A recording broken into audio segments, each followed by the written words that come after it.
Hey, welcome back to episode 17. We are here today to talk about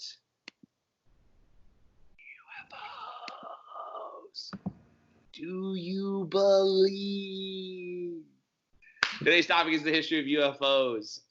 Super excited. This is a fun topic. Now it looks like I'm wearing a little hat. This is adorable. Yeah, see, now you can't stop seeing it. This is the Navy had permission for President Trump to release footage from, I believe, 2014, 2015, two encounters with UFOs off the eastern seaboard of the United States. And so we thought, hey, what a chance to take a look at this. This also comes from a meme I sent Barker that was Lisa Simpson at the bottom, and it was basically like, can we get coronavirus testing?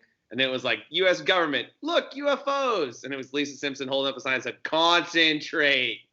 No. But anyway, fun topic, lighthearted, UFOs. Do you believe will be the big question? I'm expecting a lot of comments on this one.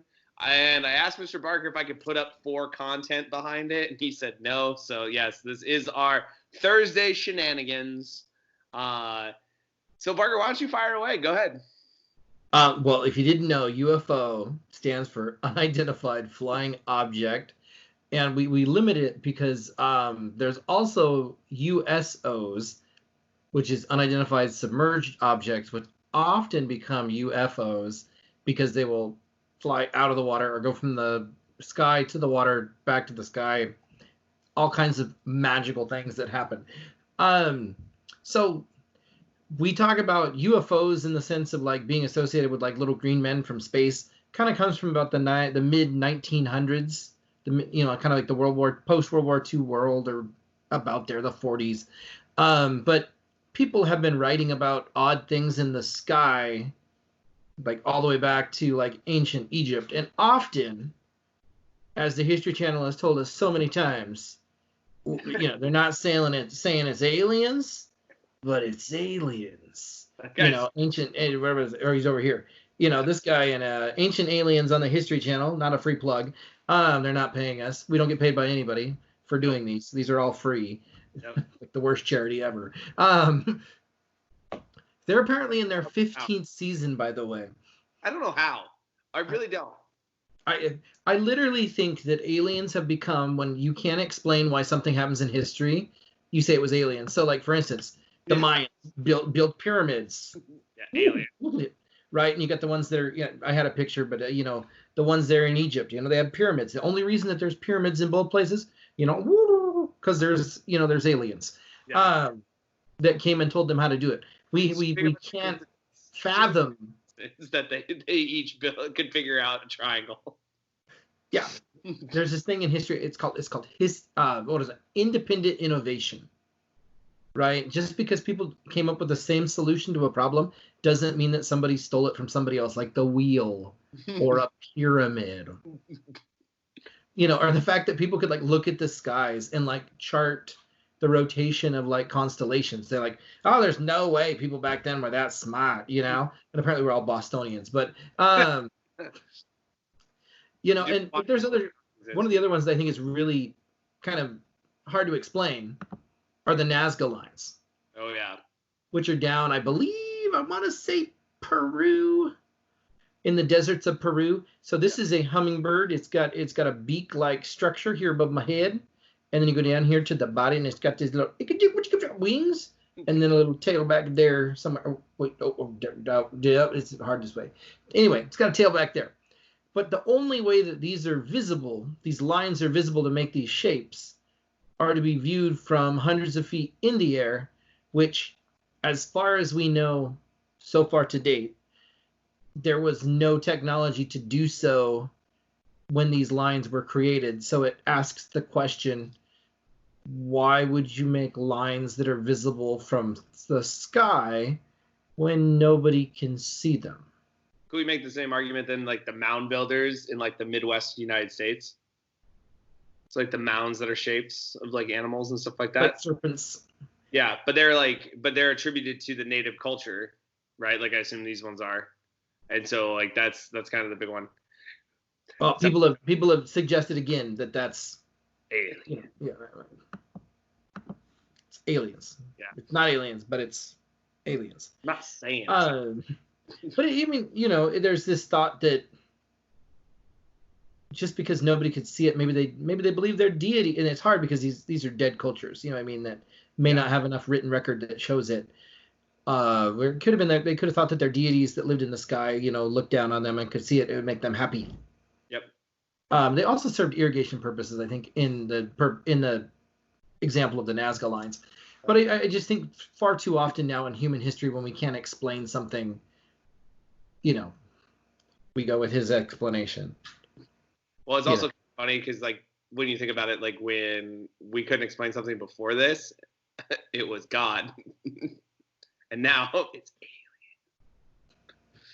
So, but again, it is that choice if you believe or not in the extraterrestrial beings that kind of fly around. So, what's interesting to talk about this is the actual UFO doesn't get tied with aliens until later.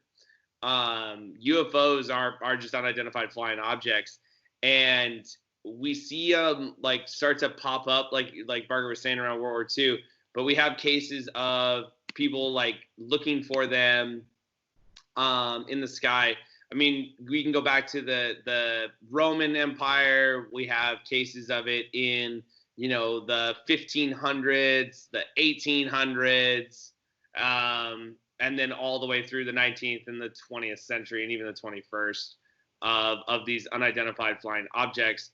And it's really cool to like hear some of them explained, and I'll talk about that later. But what's really interesting is the modern UFO era actually starts considered on, I think it's June 24th, 1947. And there's this guy named Kenneth Arnold who is flying a plane, and he is headed toward Mount Rainier. And he sees 9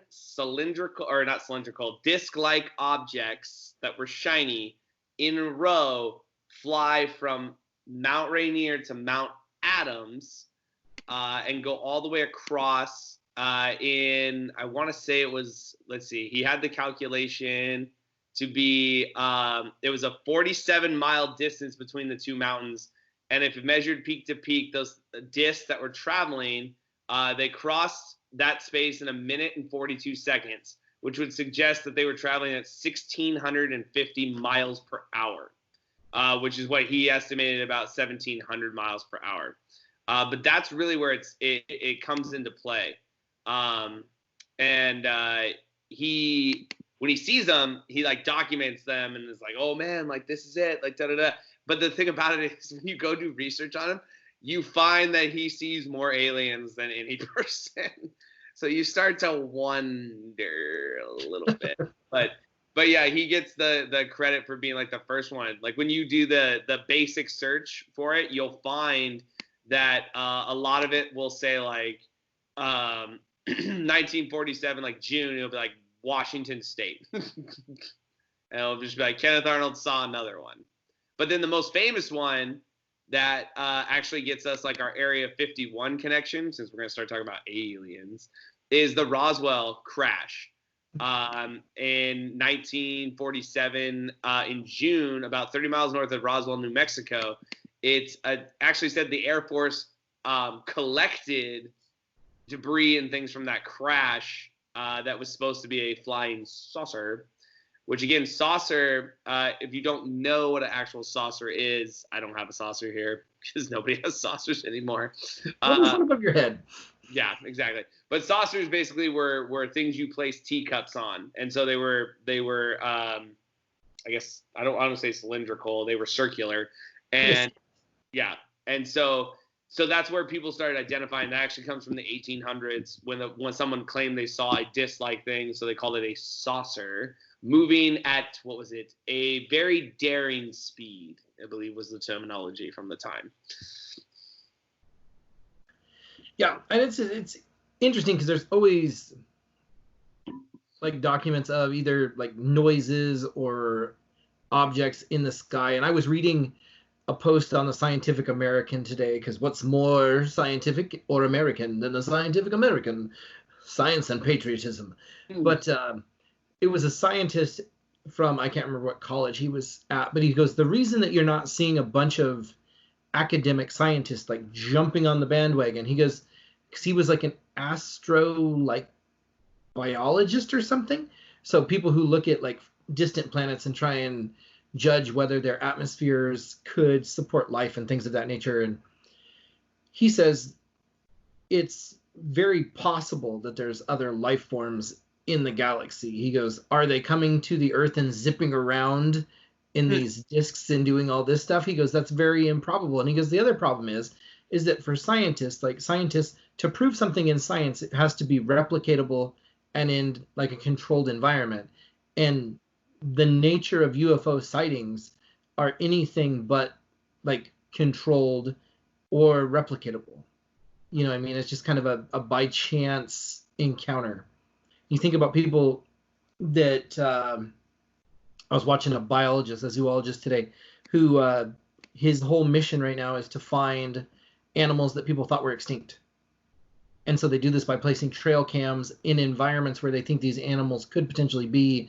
And I think 5 times in the last like 5 years, he's gotten lucky and found evidence of one of these animals they thought were extinct.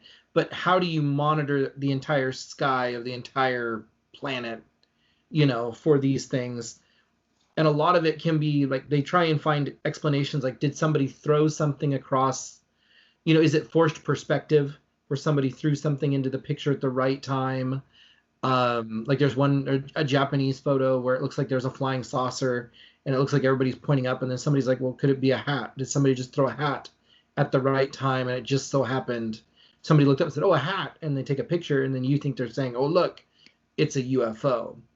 And he says, I have no doubt that there's something there that's unidentifiable. It's unidentified. But he goes, the cause of it, he goes, and I would have to look at, he was talking specifically about these 2015 videos that have been released.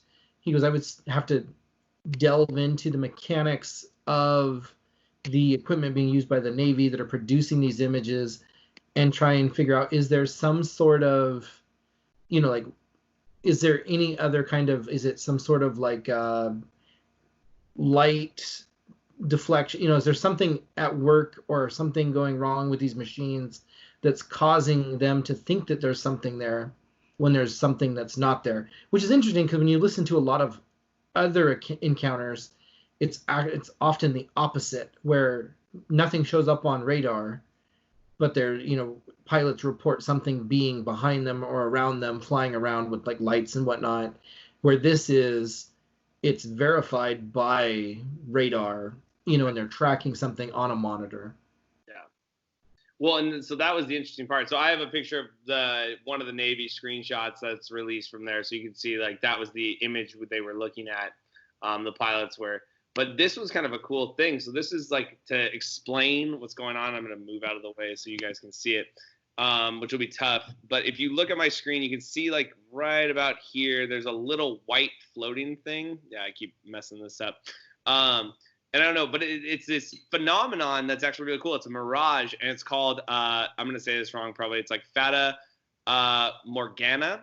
And basically what happens is what's behind me is a ship that is distorted by light. And this is actually, so we know like right behind me, you can see the water and you can see how it comes to a straight line. But we all know water is not a straight line. That's the horizon, right? That's as far as our eyes can see. The ship, the thing that's floating, is actually beyond the horizon. It's below what I can see, because obviously the Earth curves, right? Aiden views, the Earth's not flat.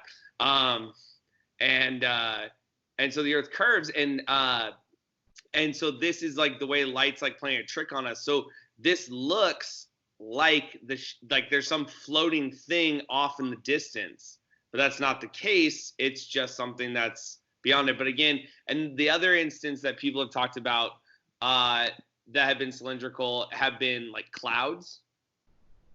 You know, if it's a dusk like falling upon the night and things like that. Like those types of things can create an image, right, where it looks like a flying saucer.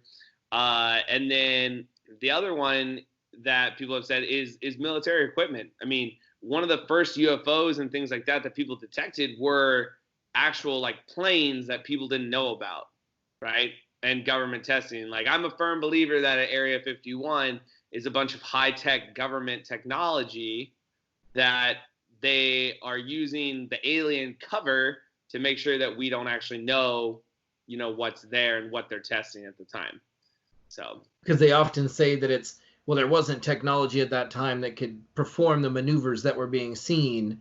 And the idea could be that, because like we know in New Mexico that that's where the early stealth planes were being tested. No. So some of those things that people saw that at the time would have been UFOs to the layman, the average citizen of the United States. To military personnel, it's a an experimental aircraft. And talking about that, the mirages at sea, some people believe that same kind of effect is what caused the Titanic to not see the iceberg potentially that night. It was a very clear night, and that mirage effect essentially reflected the sky and kind of could have obscured the view of the iceberg leading to it. That's why they didn't see it right away. And anyway, Titanic's another video in the making at some point. Should they have turned? Should they have just crashed into it? Leroy Jenkins it, but Leroy Jenkins. We're probably gonna get in trouble for that. But the other thing to think about is that some people have stuff going on because Spielberg came out with E.T. Right? We all know the friendly terrestrial. Yep, he's got the little ouch. But everybody knows that Star Wars. There's E.T. with his buddy. There's some people like E.T. Yep. In the Galactic Senate in Episode 1. Yeah. And that happened a long time ago in a galaxy far away. So maybe Star Wars films are actually just historical documents, little galaxy quest for you. There you go. Right? And then this is just a cover to like ease us into it because E.T., just proving that all that stuff really happened. Because, I'm not saying it was aliens. But aliens. But it's aliens. So, go.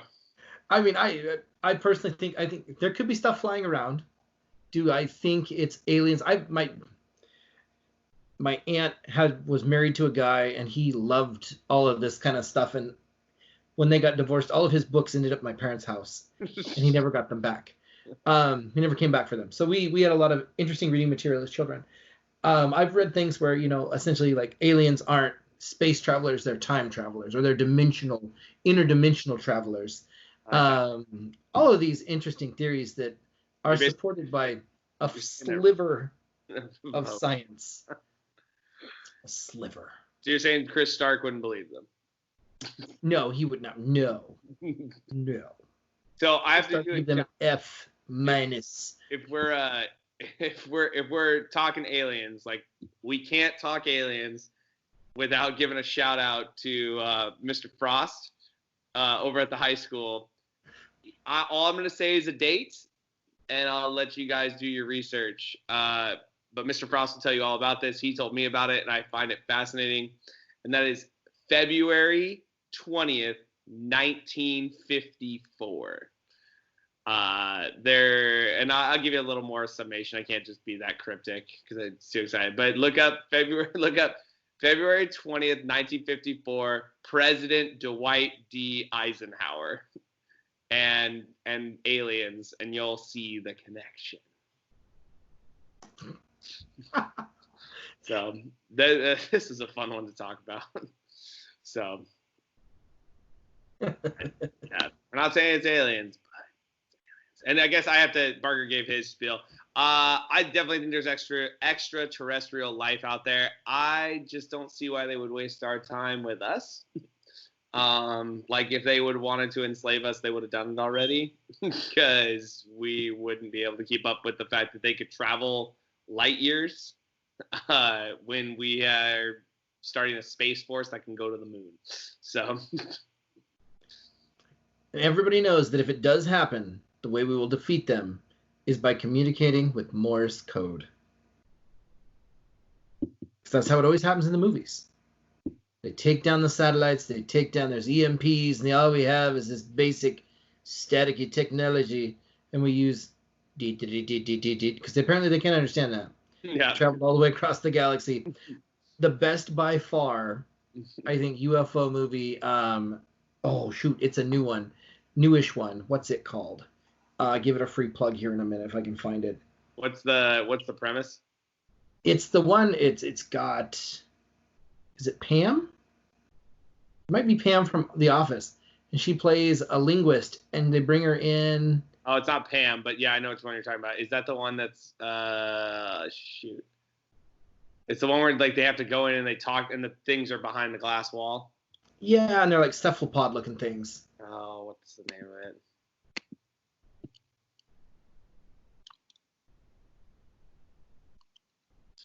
Arrival. Thank you. And it's Amy Adams. It is Amy Adams. It's not Pam. Sorry, yeah. Pam. It's like I knew it wasn't Pam. Jenna Fisher. Shout out to Jenna Fisher. Love The Office. Yeah, but it's Jeremy Renner, so Hawkeye. Yep. Oh, is that Forrest? Oh, and Forrest Whitaker. Yep, Forrest Whitaker. Incidentally, is the last king of Scotland in Africa. Exactly. Figure that one out. There's a good geography quiz for you children. Yep. So, I mean, UFOs, as we get better technology to document these things, one would hope that we get better evidence. But again, every time a video comes out, there's just almost more scrutiny of how it cannot be versus how it can be. Because as technology gets better, the ability to create something fictional that looks photorealistic gets better as well. Well, so, I mean, that's just going to lead into the history of Bigfoot eventually. So, unless you want to do that one, you tell me. So, do you have anything more to add on aliens? I mean, it's just a cool topic. It's fun to talk about. So, this coming week, Monday, we'll drop our Manifest Destiny Part 2. We will break down piece by piece the collection of land America bought / stole / took from other people. Yeah, it wasn't really piece by piece. It was more like war by war. Fair enough. So, what do you do? Thursday shenanigans. You had the suggestion. Do you want to? I think we talk about the truth about Asian hornets. Yeah, it's unfair to call them murder hornets. We're being unfair to these creatures. Yeah. They're just biological little dudes doing their thing. They don't have some NWO agenda. You know, I mean, they're not the New World Order. They're not coming in. They're not taking, like, brainwave orders from anybody. They're just hornets. Hornet's gonna hornet. Yep, hornet's gonna hornet. All right. Good one to end on. So, until next time, I am the Turn. I'm Bark. And we're going to be here a long time. Have a good night, everybody. Be safe. And be well.